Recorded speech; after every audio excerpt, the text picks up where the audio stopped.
Thank you very much, Dr. Melatoms, and for the committee for inviting me. This is really actually an honor for me.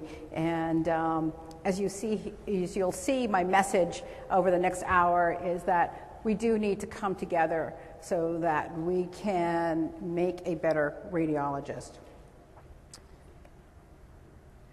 A little bit of my disclosures. We'll come back to the book later on in the talk. Now, when I was invited to actually give this talk, I was in the middle of reviewing this doctoral thesis, which, by the way, was really quite outstanding. And of the hundreds of pages that I read, this one sentence just really hit me. And 30 years, there hasn't been a change in error rate. I said, you're kidding. It's like, I just could not believe it, that there is so much information out there, and yet someone like myself who teaches the trainees every single day has no idea. How can I possibly change how I teach? How can a radiologist possibly change how they learn so that we can make fewer errors? So this must change. So it dawned on me. I said, this is how we practice. We have our own little silos. I said, I think I was just talking to Bob Nishikawa. I said, this is just parallel like an RSNA. We have all our parallel tracks. We don't really integrate. We can't possibly learn from each other by having our own little silos of how we conduct our business. So we must make a change. To borrow from the world of engineers, there's something called the Valley of Death, which I've come to learn. The gap between ideas are thought of, invented, and the interminable and money-wise intractable capability to bring something to market. Now there are these technology readiness levels. The missing key element is the communication between the end users and the application experts, particularly through these thinking stages. And we all like graphs. I think this sort of illustrates it perfectly. On the bottom are the levels as we go through to a successful business, from basic research to the warranted product. The level of risk always starts high. The required investment, of course, skyrockets. But then as we become successful here, then the risk, of course, drops. And then you have this very large portion in the middle, the Valley of Death. So how can we make it better? Of course, this is what we have to do. We must come together so that we become one integral part. So to make this paradigm shift, this is how I want to start for the first time, is educating the non-radiologists. How do we interpret mammograms? And this will be the objective of my talk. So mammographic cancer detection. What do radiologists look for? How do we process the imaging information? Can we teach this process? And this, I would love your help in being able to do better. Now, to appreciate where we are today, we really, really must understand that we've come a long way. Let's start off with 200 years ago. Well, I actually learned this from one of my patients, that the firstborn of John Adams was Abigail, who in fact passed away from breast cancer. At 42, she first noticed a dimple in her breast, and by 1911, she saw that it was visible, and because she had traveled with her father when he was ambassador, she actually knew quite a bit about breast cancer and recognized it fairly early. Of course, her father thought that all of the best of medicine was in Boston, so Abby, you must come to Boston for your care. And in a letter to Dr. Rush, from her account of the moving state of the tumor, it is now a proper situation for the operation. Should she wait till it suppurates or even inflames much, it may be too late. Then she had to convince her husband that she could have the operation, and finally it was decreed upon her that she was allowed to. And if any of you have been to Mass General, there is the Warren building. This is the family of Warrens. And who actually performed this surgery on Abigail. As she entered the room as if dressed for Sunday service, there were no gloves or masks since they knew nothing about bacteria. He belted her to the chair, went to work. The four surgeons remained astonished that she had endured pain so stoically. So she literally had a mastectomy. And he actually went into and felt that there were lymph nodes in the axilla, and of course had to take those off. And just think about how they had to actually stop bleeding in those days. It was by pure cauterization. Took 7 months for her to recuperate, and in 2 years the cancer was everywhere, and she wanted to die in her father's home in Quincy, Massachusetts. The buggy ride over all of the bumps were really quite painful. Of course, she had diffuse bone metastases by that point. When she got out of the carriage, apparently she was just not even recognizable. Her mother did not want anything to do with her, and her father cared for her until she passed away. So we've come a long way. Now, mammographic screening, here's some evidence that it actually does save lives. If any of you are skeptic, these 2 slides are borrowed from Dr. Copans. These are the meta-analysis of the randomized controlled trials from 40 to 49, and more dots on this side. You guys probably know this better than I do. Certainly shows a benefit. This, I thought, to me, is the one I really remember the most. So this is in the United States. When we actually started mammographic screening, it was at this point, of course, there was a sudden increase due to the increased detection by mammography. But then, as one would expect, approximately 5 to 7 years later, we started to see a decrease. The TABAR study was actually evaluated the population of Sweden, since they have had national health care and keep track of the population much better than we do, of course. And he looked at the deaths of breast cancer before and after the advent of mammographic screening, and then also subdivided those patients that were exposed to screening that also had modern health care into those that actually had a mammogram versus those that did not have a mammogram. And these, I think, are the 3 really important points, that there's mortality benefit overall of about 40%, those that were screened and not screened, but in fact, those that also had, due to mammography alone, there was a 26% reduction in mortality. So let's just stop arguing about it, it works.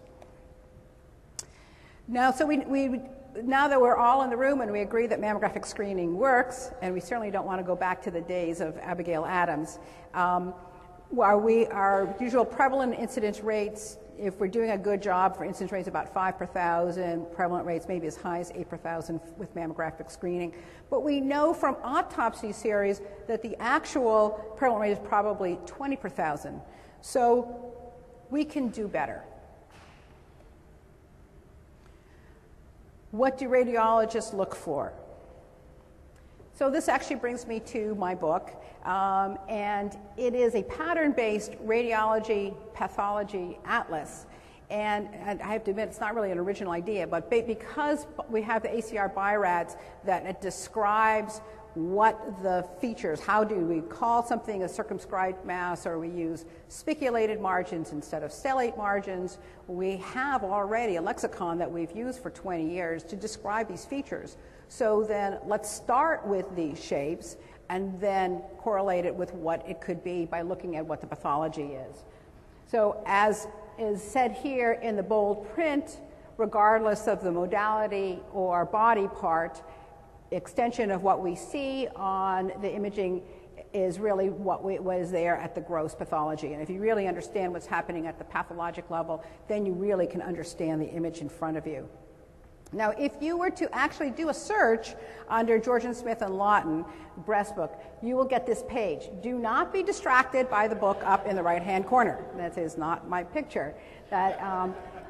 This is my colleague, Tom Lawton, who is professor of pathology, breast pathology at University of North Carolina at Chapel Hill. And this actually is a wonderful atlas. It's not one of these big, thick textbooks. If you're in a need of just a simple, what are you looking at? What do you mean by radial scar or fibroadenoma? This really is an excellent book. And then also on the same page is our book on the bottom.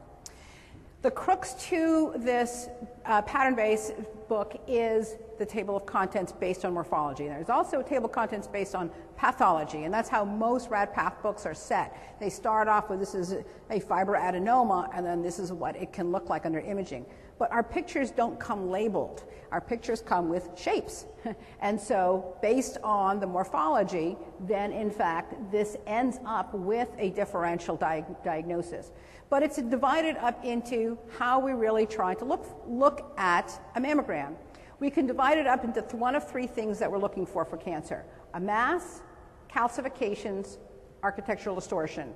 And we'll just kind of leave these other associated findings of asymmetries and lymph nodes. Those are sort of minor, but the main thing is a mass, calcifications, architectural distortion.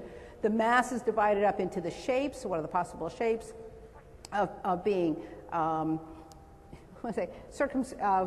being round or oval and lobular, round and irregular, and then the margins. And these again are based on the ACR Bio-Rad's lexicon, 4th and 5th editions. So this is kind of what it's like. This is a circumscribed, lobular shaped mass. These turn out to be simple cysts by ultrasound, but then this is what they actually look like at pathology. This is indeed why these are circumscribed. These are benign cysts, proteinaceous material, a benign acini, part of the lobule, and one could see why, in fact, these are actually lobulated, because if we were to, let's say, look at this by ultrasound, we may, in fact, see some of these definitions between the different cysts. We may not, here's a cyst wall here, we see it because part of the beam actually can strike this at a 90-degree angle, whereas part of the septation that is more parallel to the direction of the beam we won't see. Not at all unexpected, but this is why indeed we see sort of these multiple collections of cysts. And that explains why these things are circumscribed, oval, or lobulated. And in fact, there are a lot of radiologists who don't actually see this pathology. That's the intention of this book. This is what you're looking at. Calcifications, the next thing.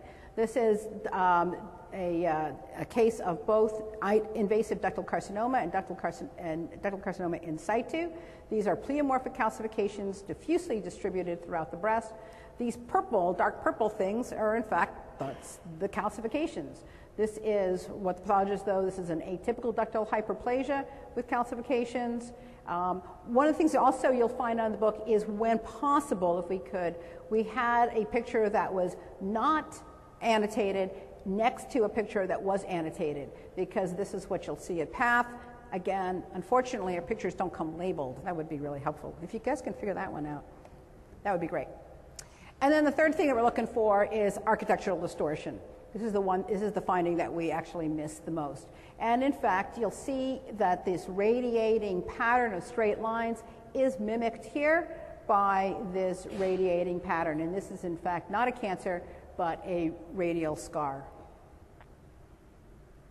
So those are the basic things of what we're looking for: mass, calcs, architectural distortion. How do we process the imaging that we see?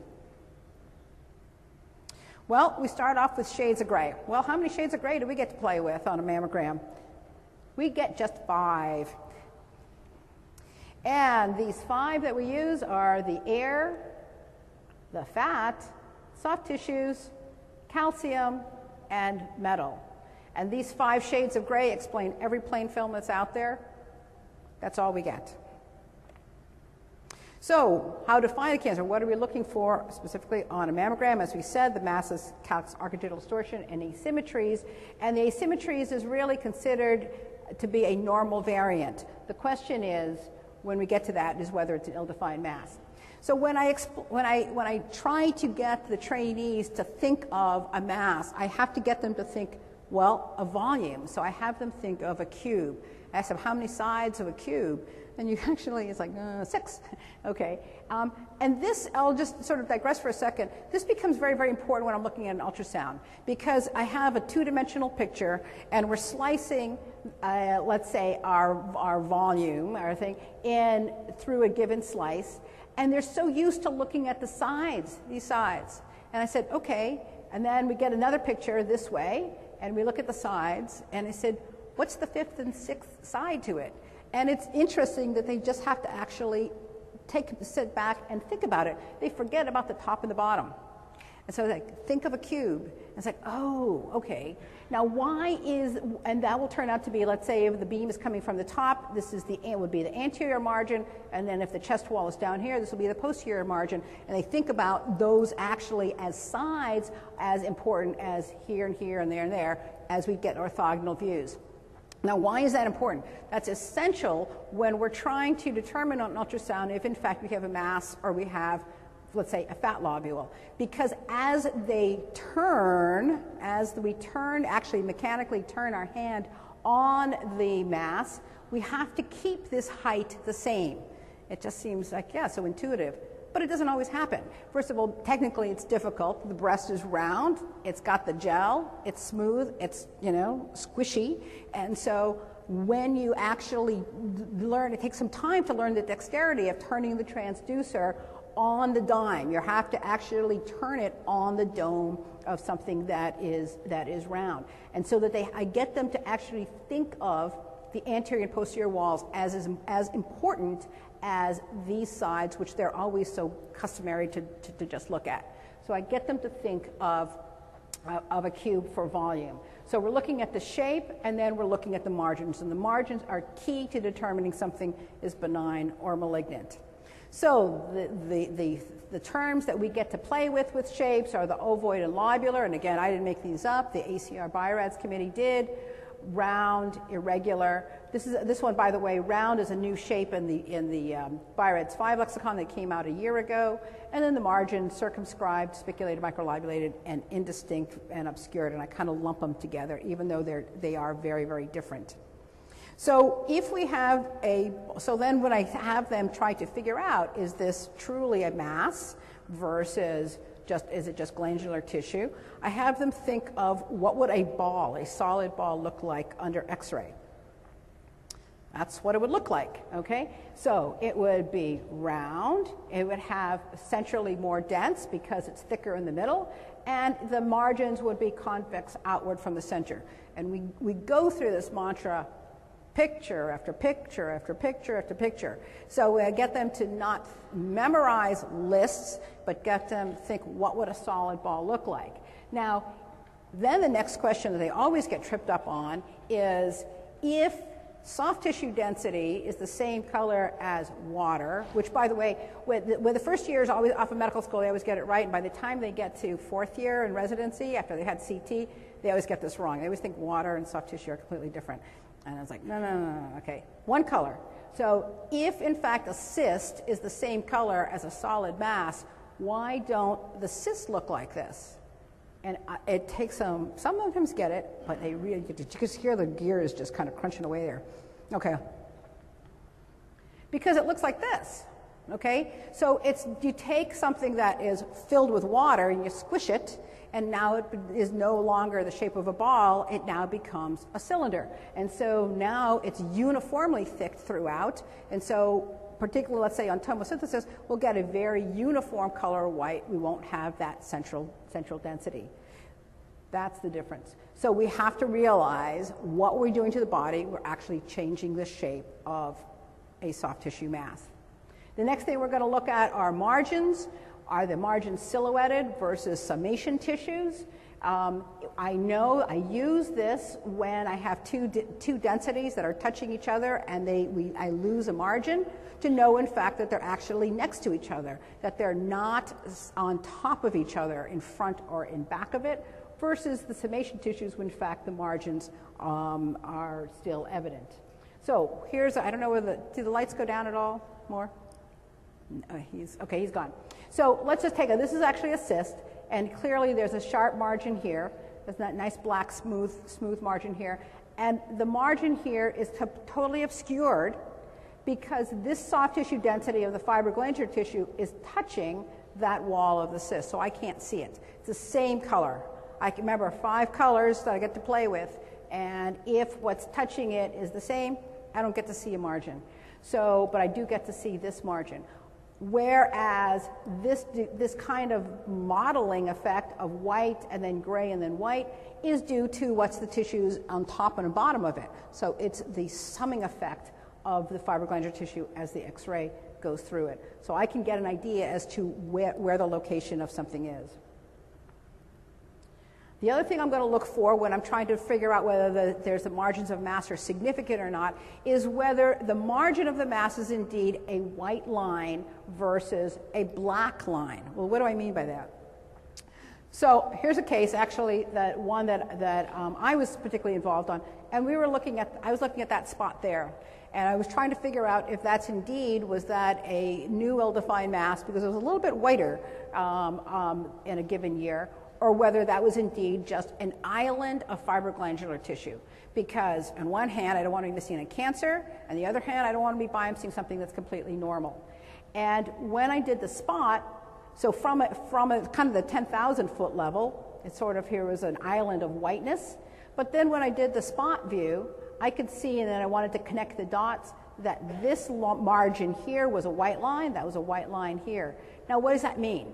Again, because I only have 5 colors to play with, and I know it's not calcified, it's fat, soft tissue, fat. So on either side of it, to see a line, I have to have, again, something that is lower in density on either side of it. Therefore, it's not a significant margin. So either it's a fat-containing mass, which in mammography, those almost invariably are all benign, so I can ignore it, or indeed it's summation of probably a Cooper's ligament and not a significant margin. So I've got to come up with something else that's significant margin.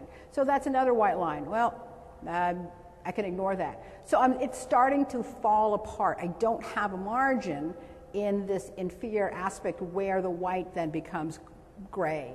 And the margins then tend to be concave. Remember the ball, okay? It's got to be convex outward. I want something that's a little bit more uniform in whiteness. And so it didn't fulfill the criteria for a mass, and when I put this on this short-term interval follow-up, indeed, it was just fibroglandular tissue. Calcifications. Key things are the morphology of the calcifications and the distribution. The distribution most commonly trumps the morphology because we think of cancer as starting in a very focal spot. We think of fibrocystic change, physiologic changes as being fairly diffuse.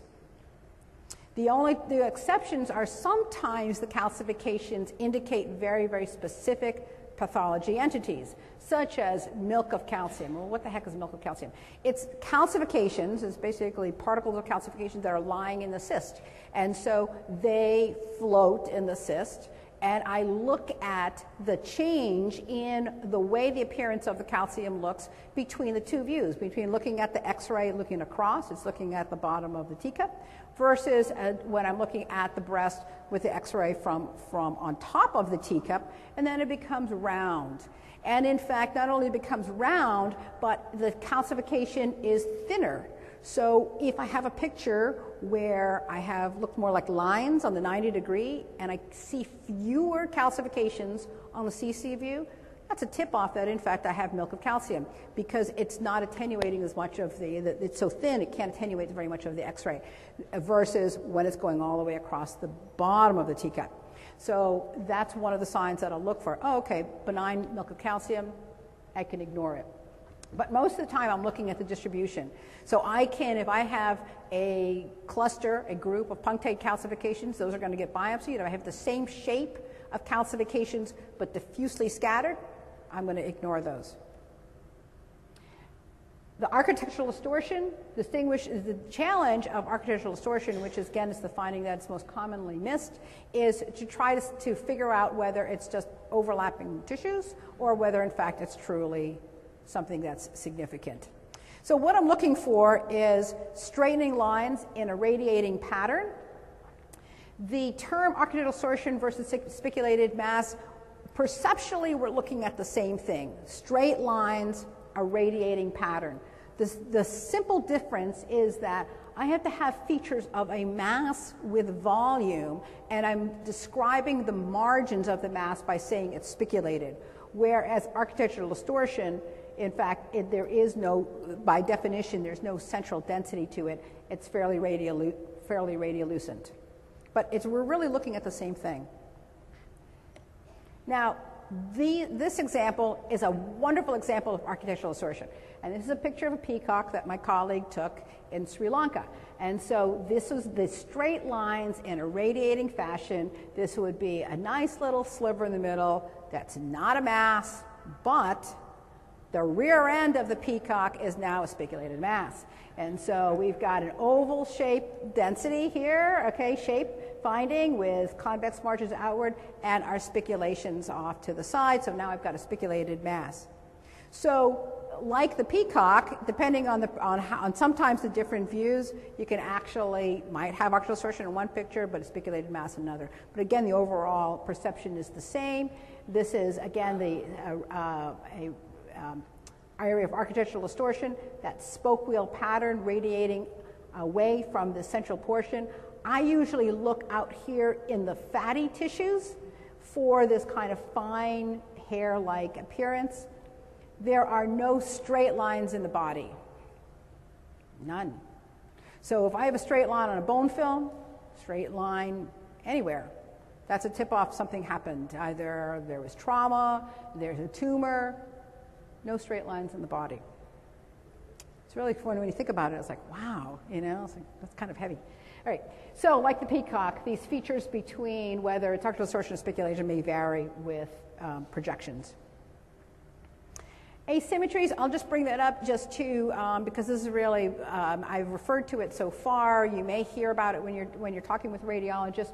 The way I describe it is really just thinking this as an island of normal breast tissue. And again, the key thing is how to does one distinguish an island of normal breast tissue from an ill-defined mass. What do we use? Well, we use the concepts that I've just sort of described from the basic principles. So I've got to have a mass, I've got to have something round and oval, I've got a convex margins outward, uniform, relatively homogeneous central density, versus something that is amorphous and planar. It's going to change as I get different views of it. We'll have concave margins. It will have heterogeneity to the density because it's fibroglandular tissue that is interwoven with fatty tissue, which is the gray portion on a mammogram. So this was a case that I saw of a screening callback. I saw this very large white thing out here, and it was in this location here at the MLO view. Is this, in fact, just summation tissues, or, in fact, is it an ill-defined mass? So we brought her back from additional views.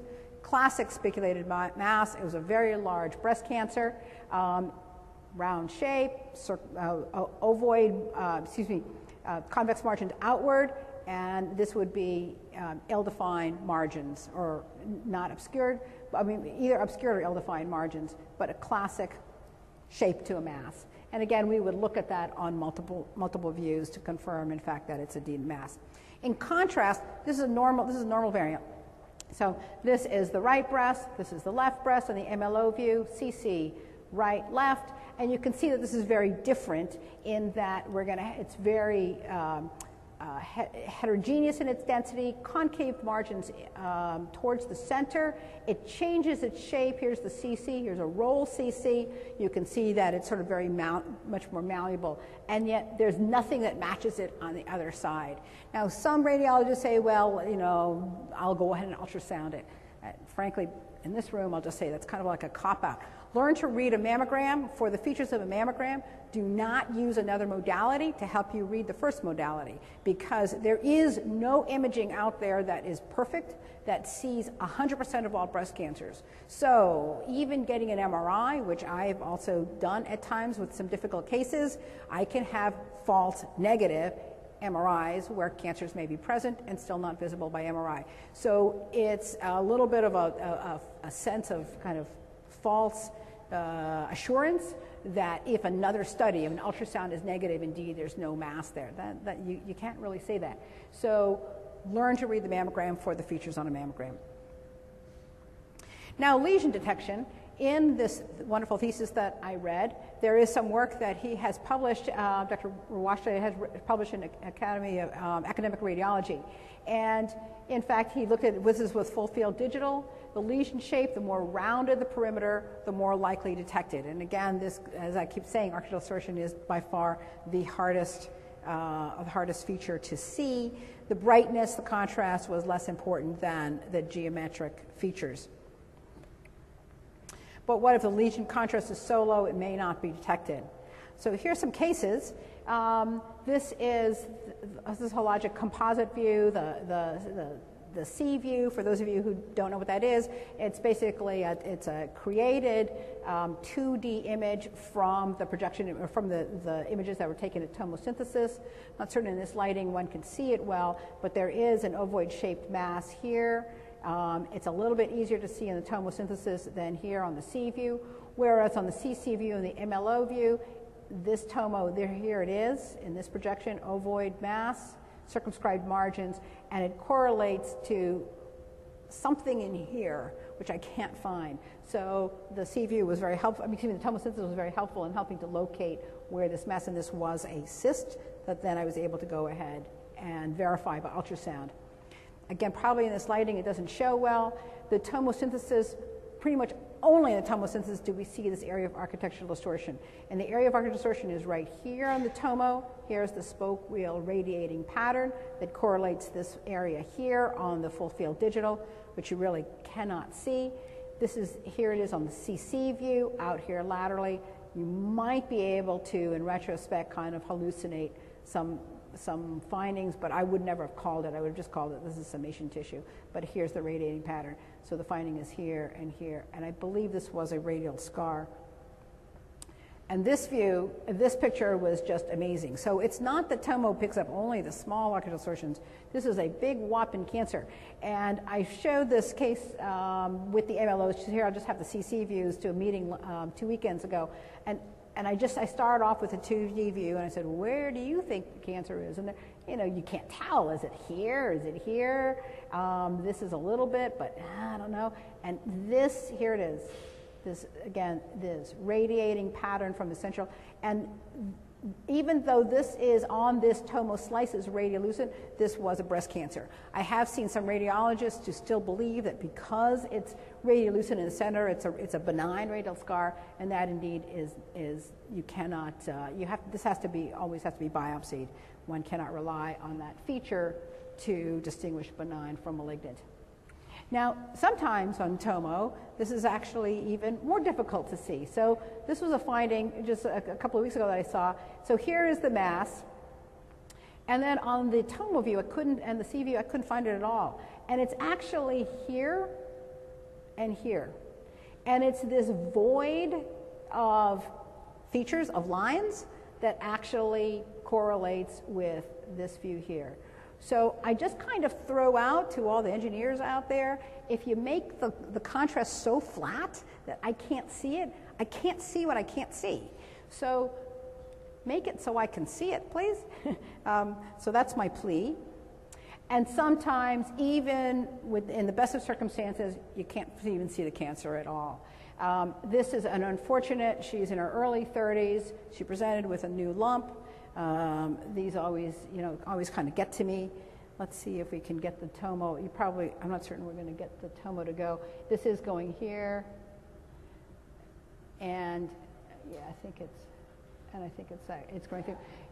You just can't see the cancers at all. So they're just being silhouetted and masked by, even with the tomo slices. So not even tomo is going to actually see every soft tissue density mass that's in there. And radiologists should, in fact, if they understand the principles, that should not be all unexpected. So here's in fact, by ultrasound, two very large masses in the 2 o'clock and 12 o'clock location. And again, these are very large invasive ductal carcinoma. And I think these were about 2 centimeters apart from each other. So it was really quite, it's always quite sad to see that. So that's how we process the information. That's what we're looking for. Masses, gaps, architectural distortion. That's how we process it. We're trying to determine if we've got volume, what's the margins, are they white lines, are they black lines, what's the shape, what's the density. Okay, so you kind of get that. So now, can we teach this? So this was an RSNA grant that I did with John Ryan, trying to discern what are the features, the perceptual features of architectural distortion, so then we could go ahead and teach it. Dr. Ryan is now back in Ireland. And as I've alluded to, this is the finding of breast cancer that is the one that is most difficult to learn, to see, to teach.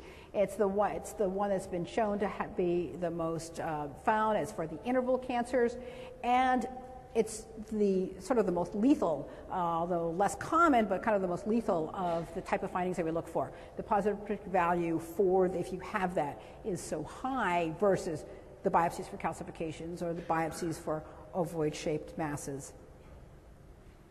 Now, the fourth edition BI-RADS, and I don't think the fifth one has changed, but I do need to verify that. This is how they define it. This is a quote.